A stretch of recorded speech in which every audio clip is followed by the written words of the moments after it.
귀신 잡는 해병대가 자칫하면 빛 좋은 개살구가 될 위기에 처해 있습니다. 국가전략기동부대인 대한민국 해병대는 한국전쟁부터 베트남전 등 대한민국 현대사의 굵직한 전장 한가운데서 용맹하고 강력한 부대의 상징으로 자리매김해왔습니다. 해병대는 전략적으로 중요한 역할을 수행하는 대규모 상륙작전 부대입니다. 세계적으로 4단 규모의 상륙작전 부대를 운용하는 나라는 한국이 유일한데요. 이는 북한이라는 안보 위협이 상시 존재하는 안보 환경 때문입니다. 해병대는 다양한 연합합동훈련을 통해 병과별 능력과 연합작전 수행 능력을 향상시키는데 중점을 두고 있는 등 세계 최고 수준의 전력을 보유하고 있습니다. 그러나 한국 해병대의 고질적인 단점은 기동자산의 부족입니다. 현재 한국군은 해병대를 실어 나를 군함과 항공기의 수가 절대적으로 부족한 상태입니다. 이러한 부족은 실제 상륙작전 수행 시 중요한 제약 요소가 될 수 있습니다. 반면 한국과 미국의 해병대 개념과 비슷한 중국의 육전대는 전력을 급격히 강화하고 있으며 규모로는 중국 육전대가 미국에 이어 세계 2위의 상륙작전 규모를 가지고 있습니다. 주변국, 특히 중국처럼 잠재적으로 군사적 위협 대상이 되는 나라가 해당 부분의 전력을 강화할 시에는 우리 군의 전력도 상대적인 대응체제를 갖춰야 합니다. 그래서 한국은 그 일환으로 차세대 상륙돌격 장갑차 KAAV2를 개발 중에 있습니다.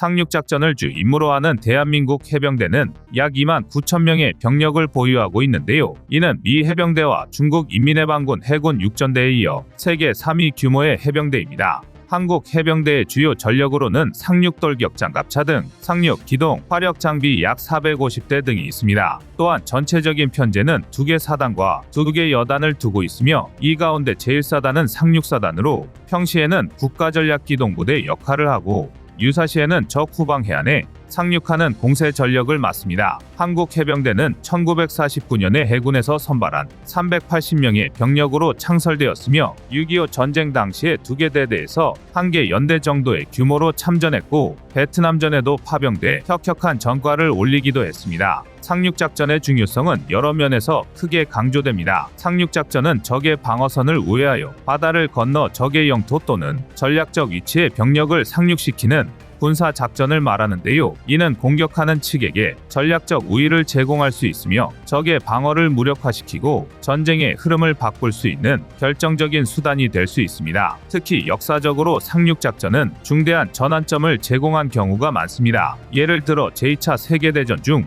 노르망디 상륙작전은 독일 점령하에 있던 프랑스를 해방시키고 전쟁의 흐름을 연합군에 유리하게 바꾸는 결정적인 역할을 했으며 인천 상륙작전은 한국전쟁에서 유엔군이 전세를 역전시키는데 결정적인 역할을 했습니다. 현대전에서도 상륙작전은 여전히 중요한데요. 적이 예상치 못한 곳에 신속하게 대규모 병력을 투입할 수 있게 해줘 전쟁에서의 기습 요소를 강화합니다. 이러한 기습적인 요소는 적에게 심리적 압박을 가하고 전장에서의 우위를 확보하는 데 중요한 역할을 할 수 있습니다. 그리고 상륙작전은 다양한 군사력을 통합하는 복합작전으로 해군, 해병대, 공군, 육군 등 다양한 병과의 협력을 필요로 합니다. 이러한 복합성은 상륙작전 훈련을 수행하는 군대의 능력을 증대시키며 군사작전의 다양성과 유연성을 높여줍니다. 이렇듯 전황을 뒤바꿀 정도의 위력을 가지고 있는 해병대를 보유하고 있는 나라는 그렇게 많지 않습니다. 특히 한국 해병대는 적어도 아시아에서는 미 해병대를 제외하고 가장 규모가 크고 강력한 전력을 갖추고 있었는데요. 이젠 이것도 옛말이 돼버렸습니다. 중국 육전대가 급격하게 규모와 전력을 키우고 있는 것입니다. 중국 인민해방군 해군 소속의 육전대는 흔히 중국 해병대로 알려져 있지만 해군으로부터 반쯤 독립된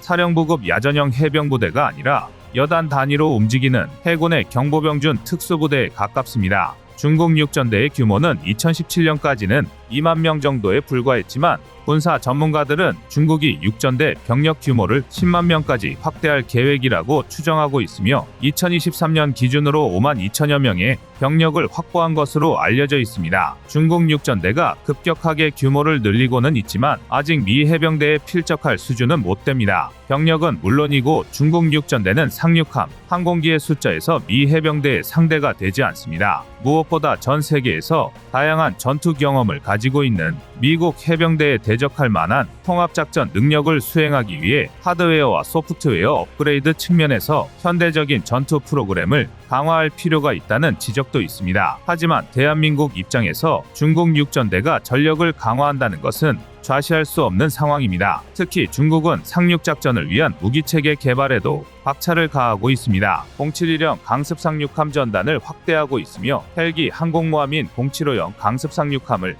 개발하기도 했습니다. 4만톤급인 575형은 미국의 와스프급 강습상륙함과 아메리카급 강습상륙함에 이어 세 번째 규모의 강습상륙함입니다. 헬리콥터를 운용할 수 있는 헬리콥터 갑판을 갖추고 있으며 대규모 병력과 상륙작전을 위한 다양한 장비와 무기를 탑재할 수 있습니다. 그런데 규모를 늘리고 있는 중국 육전대와 달리 현재 세계적인 추세는 해병대를 비롯한 상륙작전 전력을 축소하거나 해제하고 있는 쪽으로 흘러가고 있습니다. 그 이유는 다음과 같은데요. 첫째, 상륙작전 부대는 전통적으로 대규모 전투를 수행하는데 활용되었지만 현대전에서는 대규모 전면전보다는 작은 규모의 국지전이 더 많이 이루어지고 있습니다. 이에 따라 상륙작전 부대의 필요성이 상대적으로 줄어들게 되었습니다. 둘째, 상륙작전 부대는 대규모 전투를 수행하는데 필요한 인력과 장비가 많이 필요합니다. 이는 국방 예산에 부담을 주는 요인이 됩니다. 따라서 국방 예산을 절감하기 위해 상륙작전 부대를 축소하거나 폐지하는 경우가 많습니다. 셋째, 상륙작전 부대는 전통적으로 해안 지역에서 작전을 수행하는 데 사용되었지만 현대전에서는 해안 지역보다는 내륙 지역에서의 작전이 더 많이 이루어지고 있습니다. 이에 따라 상륙작전 부대의 필요성이 상대적으로 줄어들게 되었습니다. 하다못해 세계 최강이라는 미 해병대도 전술과 운용 개념을 바꾸고 규모를 축소하고 있습니다. 대규모 상륙작전보다는 민첩하고 유연한 작전이 더욱 중요해지고 있다는 판단하에 미 해병대는 민첩성을 강화하기 위해 작전 개념과 전술을 개선하고 있는 것입니다. 이런 추세 속에서도 한국 해병대만큼은 기존의 대규모 상륙작전 개념을 계속 유지하고 있습니다. 한국의 안보 상황과 지역적 특이성 때문인데요. 한국은 북한과 군사적 대치 상황에 놓여 있으며 한반도는 해안선이 길고 지형이 다양합니다. 이에 따라 대규모 상륙작전 부대가 필요하며 이는 한국의 안보를 유지하는 데 중요한 역할을 합니다. 상륙작전에는 함정과 상륙함, 헬기, 항공기 등 다양한 무기체계와 장비가 필요하지만 가장 핵심적인 요소를 꼽으라면 역시 상륙장갑차를 들 수 있습니다. 상륙장갑차는 해병대 등 대규모 상륙작전 부대에서 사용되며 해상에서 출발하여 육지에 상륙하고 이동할 수 있는 차량입니다. 상륙장갑차는 승무원과 병력을 보호할 수 있는 일정 수준 정도의 장갑과 육지에서의 기동성과 화력을 갖추고 있습니다. 상륙돌격장갑차는 대규모 상륙작전에서 중요한 역할을 합니다. 핵심 지점으로 이동하거나 적의 방어선을 돌파하는 등의 임무를 수행할 수 있습니다. 상륙장갑차에는 다양한 종류가 있는데요. 미국의 AAV-7, 한국의 KAAV, 일본의 AAV-7 등이 대표적인 상륙장갑차입니다. 상륙장갑차는 미국이 제2차 세계대전 중 유럽 전선에서 사용한 LVTA-1을 기원으로 합니다. 이후 상륙장갑차는 기술적인 발전을 거듭하면서 다양한 종류가 등장하게 되었고 최근에는 무인 상륙장갑차도 개발되고 있습니다. 당연한 이야기지만 대한민국 해병대 역시 상륙장갑차를 보유하고 있습니다. 현재 우리 해병대의 주력 장갑차는 KAAV인데요. 탑승 인원은 승무원 3명에 병력 21명입니다. 400마력의 엔진을 탑재했으며 길이는 8.1m 혹은 3.2m, 높이 3.7m에 중량은 21톤입니다. 최대 속도는 지상에서는 72km, 해상 13km이고 항속거리는 육상 480km,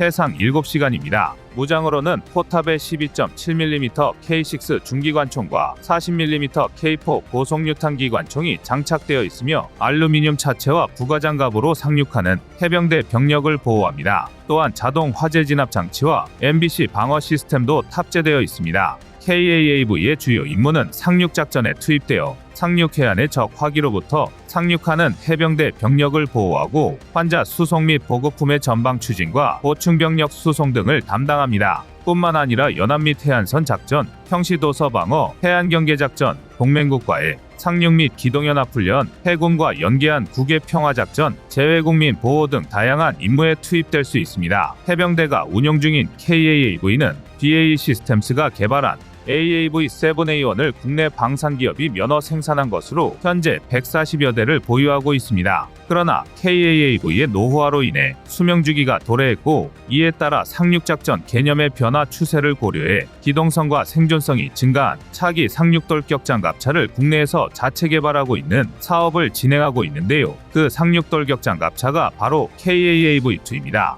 KAAV2는 신형 국산 엔진을 통해 수상 속도를 기존 시속 13.2km에서 20km 이상으로 향상시켰으며 화력과 방어력도 개선시킬 예정인데요. 40mm 이상의 포화, 탈착식 증가 장갑을 탑재할 계획입니다. KAAV2는 기존의 금속 궤도 대신 복합 고무 궤도를 적용합니다. 고무 궤도는 기존의 금속 궤도보다 진동을 줄이고 더욱 안정적인 주행을 가능하게 합니다. 여기에 파도막이를 채택하여 높은 파도에 대한 안정성을 높였습니다. 또한 KAAV2에는 현대모비스가 개발한 멀미 저감 헬스케어 기술이 탑재됩니다. 이 기술은 진동이 큰 장갑차의 특성상 발생하는 멀미 문제를 해결하기 위해 설계되었습니다. 이를 통해 운전자의 자세, 심박, 뇌파 등 생체 신호를 분석하여 멀미를 예방하는 스마트 제어기가 포함되어 있으며, 이는 시각, 청각, 후각, 촉각 등의 자극을 주어 멀미 유발을 최소화합니다. 이런 특성들로 인해 KAAV2가 개발 완료되어 전력화되면 한국 해병대의 상륙작전 능력을 향상시킬 수 있는 중요한 무기체계로 기대되고 있습니다. 대한민국 해병대는 지속적인 강도 높은 훈련과 무기체계 개발 등으로 전력 강화에 최선을 다하고 있지만 부족한 부분이 많은 것도 사실입니다. 입체적인 상륙작전을 위해 반드시 필요한 항공기과 헬기 등의 항공전력은 아직도 요원한 상태이며 상륙함 또한 충분하지 않습니다. 또한 얼마 전에는 경북 포항시 남구 해안에서 KAAV2 시운전 중 사고가 발생하여 KAAV2 안에 있던 방산업체 관계자 2명이 실종된 후 구조되어 심정지 상태로 병원으로 이송되었으나 결국 숨지는 사고가 발생하기도 했습니다. 현재까지 알려진 바로는 KAAV2가 침수되어 발생한 것으로 추정되는데요. 참으로 안타깝고 비통한 사고가 아닐 수 없습니다. 이번 사고를 계기로 KAAV2의 성능과 안정성에 대한 논의가 더욱 활발해지고 있기는 하지만 국방력의 강화와 한국 방산의 성장 속에서도 신뢰성과 안전만큼은 놓치지 말아야 할 것 같습니다. 이상 꺼리튜브였습니다. 이제 대한민국이 군사강국에 진입했다는 사실은 아무도 부정할 수 없습니다. 하지만 한국의 위상이 이렇게 높아진 건 그리 오래되지 않았는데요. 당장 한국의 방산시장 입지만 봐도 이를 잘 알 수 있습니다. 현재 전 세계 방산시장에서 가장 주목받고 있는 건 단연 한국산 무기체계입니다. 그러나 정작 한국의 무기 수출액이 수입액을 뛰어넘은 건 고작 1년밖에 안 됐는데요. 2020년까지만 하더라도 한국은 외산 무기 수입 규모가 수출을 압도했습니다. 이 덕에 세계 방산 시장에서는 한국이 샀으면 일단 성능은 확실한 무기다라는 속설이 퍼질 정도였는데요. 이뿐만이 아닙니다. 글로벌 파이어파워 GFP의 군사력 순위 집계에서도 한국은 2020년대에 들어서야 5에서 6위권 안에 안정적으로 진입할 수 있었습니다. GFP가 항상 공신력 논란에 휩싸였다는 걸 감안하더라도 불과 2-3년 전만 해도 10위권 진입을 두고 다퉈했다는 건 상당히 충격적인데요. 이처럼 대한민국이 본격적으로 군사적 성장을 시작한 건 2000년대에 진입하면서부터라고 할 수 있습니다. 이 시기부터 한국의 군사력은 본격적인 현대군의 모습을 갖추기 시작했습니다. 그런데 덜컥 만재 배수량 18,800톤에 달하는 독도급 대형 수송함을 건설하겠다고 선언한 것입니다. 단순히 만재 배수량만 기준으로 삼아도 광개토대왕급 구축함의 4.8배 이상인 대형 군함을 아무 기반 경험 없이 건조하겠다는 것입니다. 그나마 당시에도 한국의 조선 기술이 세계 최고의 수준이었기에 가능한 도전이었는데요. 물론 해군에서는 이런 무모한 도전을 시작한 나름의 이유가 있었습니다. 2000년대에 진입하면서 우리 해군은 대양 해군으로서의 도약을 계획하고 있었습니다. 그리고 이를 위해선 수중, 수상, 공중의 입체 전력을 갖추고 다목적 작전을 수행할 수 있는 지휘함이 필요했습니다. 그것도 망망대해에서 오랜 시간 동안 독립작전을 펼칠 수 있는 대형 군함이 필요했는데요. 그런데 대형 수송함은 이 조건을 모두 만족할 수 있는 최적의 함형이었습니다. 게다가 유사시 회전익기를 이용한 해상 항공작전 등을 수행할 수 있었고, 미국, 중국에 이어 전 세계 3위의 전투력을 자랑하는 해병 전력을 원거리에서부터 상륙시키는 초수평성 상륙작전까지 가능했습니다. 하지만 한국의 조선 기술력이 아무리 뛰어나도 첫 술부터 배부르기는 어려웠는데요. 이로 인해 결국 한국의 첫 번째 대형 수송함인 독도함은 실험적 성격이 강할 수밖에 없었습니다. 일각의 군사 전문가들은 독도함은 운영 경험과 노하우, 설계 사상을 배우기 위한 프로토타입이라 평가할 정도인데요. 쉽게 말해 태생적으로 이번 함을 완성형으로 삼고 건조된 비운의 운명을 타고난 것입니다. 그리고 실제로 독도함은 운영할수록 각종 문제점이 드러났는데요. 가장 문제가 되는 건 기함으로서의 능력 부족이었습니다. 독도함의 기본 목적인 상륙작전은 명백한 공격 전술입니다. 그리고 이를 위해선 독도함이 단독적으로 움직이는 게 아니라 이지스함을 포함한 다수의 전단을 꾸려 움직일 필요가 있습니다. 독도함처럼 수송의 목적을 둔 군함은 자기 방어 능력이 부족한 경우가 대다수이기 때문입니다. 일례로 미 항모의 전력은 미국이 전개할 수 있는 최강의 전력으로 평가받는데요. 하지만 항공모함은 절대 단독으로 움직일 수 없습니다. 통상 항공모함 한 대가 3-4척의 이지스함, 2척 이상의 원자력 잠수함 등과 함께 전단을 이루어 움직이는데요. 항공모함이 목표 지점에 도착해 함재기를 출격시킬 때는 매우 강력한 위력을 발휘하지만 이동 중에는 무장이 굉장히 빈약하기 때문에 이지스함과 원자력 잠수함이 호위역을 맡는 것입니다. 대신 항공모함은 전단을 지휘하는 기함의 역할을 담당하는데요. 이를 한국의 입장에서 생각하면 독도함이 이 항모의 역할을 대신하게 됩니다. 하지만 독도함의 레이더는 기함의 임무를 수행하기에 부족한 면이 많습니다. 일례로 3차원 추적 레이더인 MW08은 적 항공기처럼 큰 목표에 대해서는 그나마 100km까지 탐색이 가능하지만 RCS 값이 0.1제곱미터 수준인 대한 미사일을 상대로는 17km 탐지가 한계입니다. 이 정도 성능의 레이더는 초기함 같은 연안방어용 소형함에는 쓸만할지 몰라도 대양작전용 대형 수송함에는 탑재하는 게 공간 낭비인데요. 실제로 MW08로 북한의 금성 3호 대한미사일을 격추시키려면 탐지 시점부터 2분 20초 이내에 요격에 성공해야 합니다. 심지어 금성 3호는 마 0.8의 아음속 대한미사일인데도 격추에 목숨을 걸어야 하는 것입니다. 문제는 여기서 끝이 아닙니다. 대공 레이더인 스마트L도 속을 썩였는데요. 스마트L은 최대 400km 밖에 항공기 탐지 ELR 모드 적용 시 최대 600km 밖에 탄도탄을 탐지할 수 있습니다. 분명 탐지거리만큼은 현존하는 레이더 중 최장거리에 속하는 우수한 레이더임이 틀림없습니다. 하지만 스마트L은 장거리 탐지가 주목적이라 표적 정보 갱신이 답답할 만큼 더딘데요. 하지만 앞서 말한 MW08로는 근거리밖에 탐지가 불가능합니다. 즉 일면 회전형인 스마트L이 한 바퀴 돌아 다시 목표물을 탐지할 때까지 과거 정보에 의존해야 하는데 두 레이더 모두 적재적소에 배치되지 못하다 보니 제 성능을 10분 발휘할 수 없는 건데요. 게다가 스마트L, MW08 모두 외산 레이더입니다. 그래서 독도함이 취역한 후 15년간 운영되면서 상당히 노후화되었음에도 불구하고 제대로 된 수리조차 못하고 있습니다. 결국 전장을 지휘해야 할 기함이 눈먼장님이나 다름없어진 것입니다.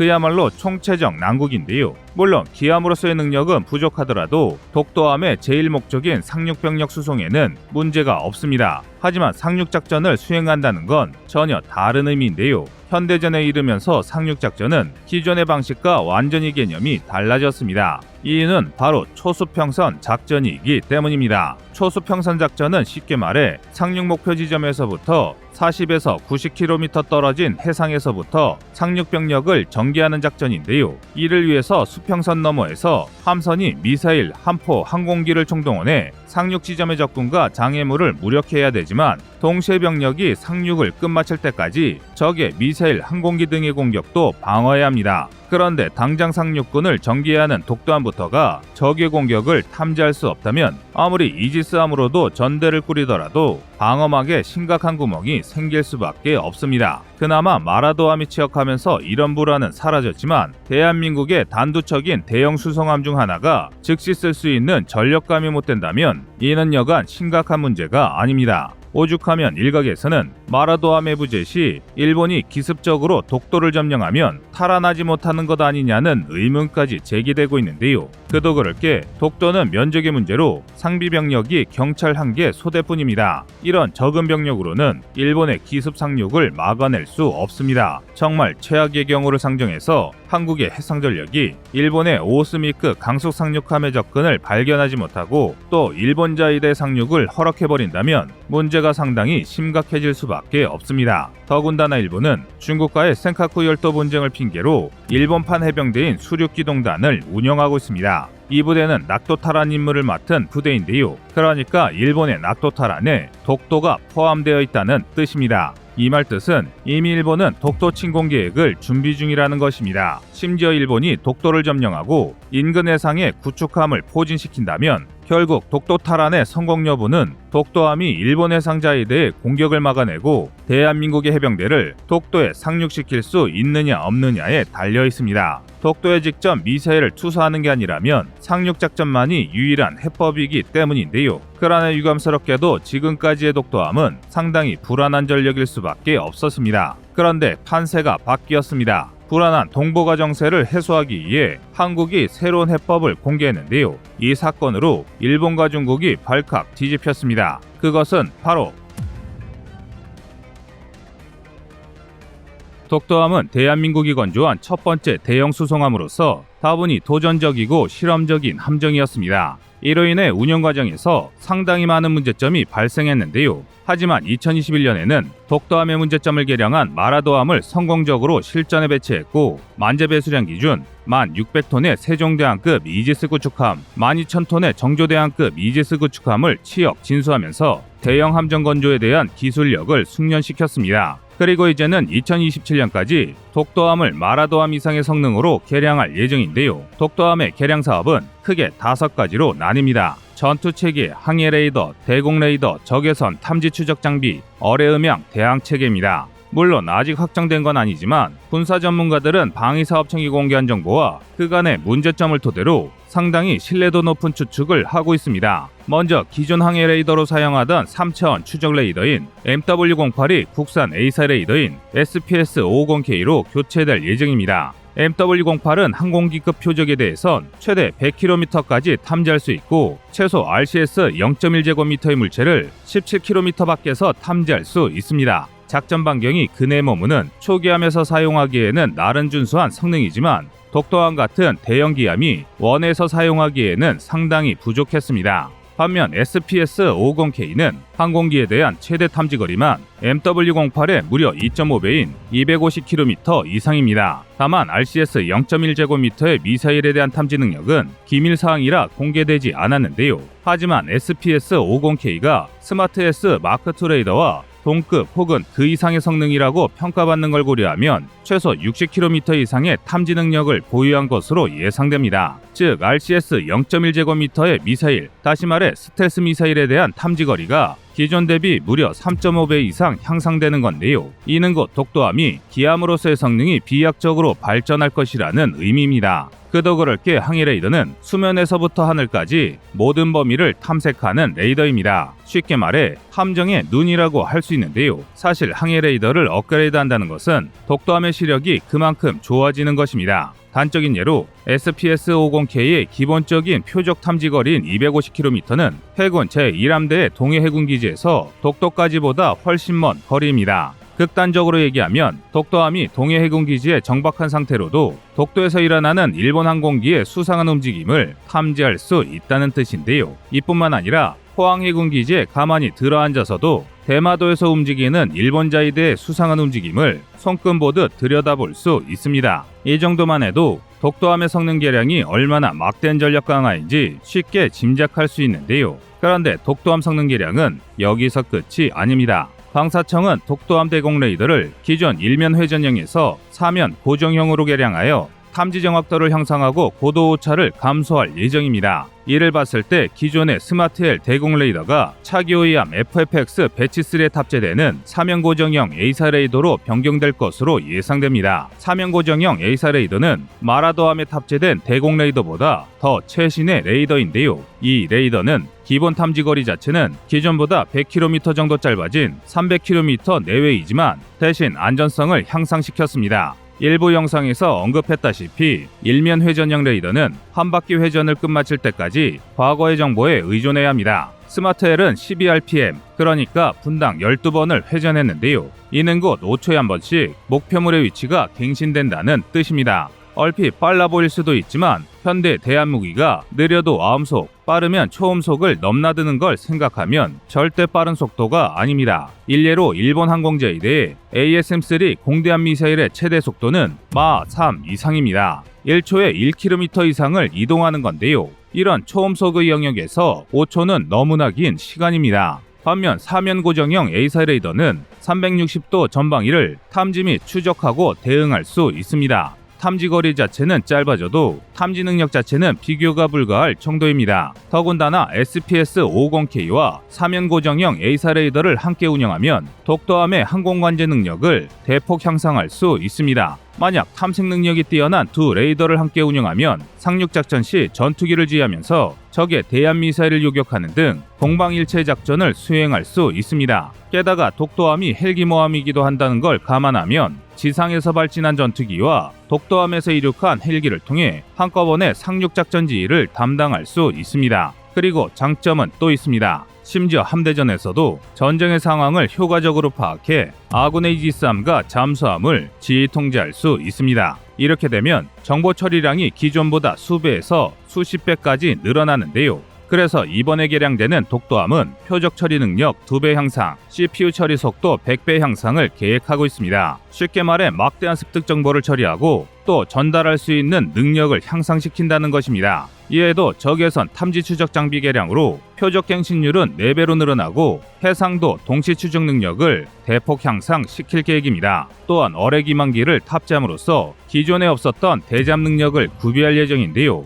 그리고 무엇보다 중요한 게 이런 성능 개량의 모든 사항이 국산 체계라는 것입니다. 즉 노후화와 부품의 부족을 걱정할 필요 없이 언제든 만전의 상태를 유지할 수 있고 추가적인 성능 개량에도 제약이 없다는 것입니다. 지금까지 말씀드린 정보를 되짚어 보시면 한 가지 중요한 사실을 눈치채실 수 있으실 겁니다. 바로 우리 군에서 작성한 일본의 독도 침공 시나리오 중 상당수가 독도함으로 대응이 가능해졌다는 것입니다. 그리고 이 모든 기능들은 현 시대 항공모함의 주요 임무들과 매우 동일합니다. 그리고 이것을 뜻하는 것은 하나로 연결되는데요. 상륙작전의 지휘 능력을 높임으로써 일본이 우리 해병대 상륙을 대응하지 못하도록 강화했습니다. 이는 일본의 기함인 오오스미급 강습 상륙함과 비교해봐도 확실히 알 수 있는데요. 오오스미급은 항해 레이더로 OPS-20을 탑재하고 있습니다. 일본이 자체 개발한 레이더만큼 정확한 탐지 거리는 기밀이지만 분명한 건 OPS-20이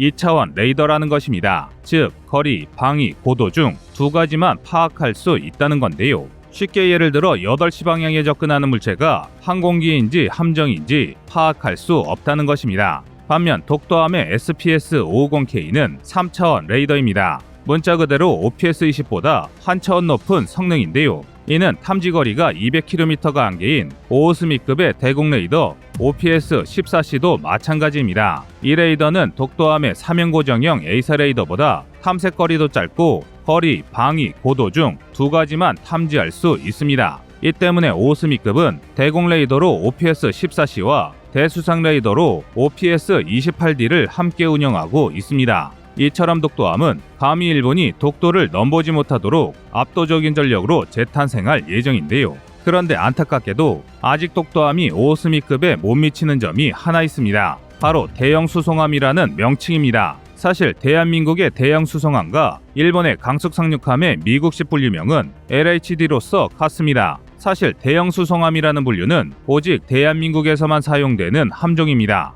이는 독도함 개발 당시 주변국의 압박과 견제를 피하기 위해 우리 군에서 어쩔 수 없이 평화적인 단어를 선택했기 때문인데요. 하지만 오늘날 국제사회에서 대한민국의 위치는 달라졌습니다. 이제는 주변 나라들의 억지에 우리 규격을 끼워 맞출 필요가 없어진 건데요. 그러니까 이제는 대한민국이 무시할 수 없는 강력한 나라라는 걸 제대로 보여줄 때입니다. 부디 가까운 미래에는 독도함과 마라도함이 강습 상륙함으로써 당당하게 대한민국의 영예를 수호하길 바라겠습니다. 이상 꺼리투브였습니다.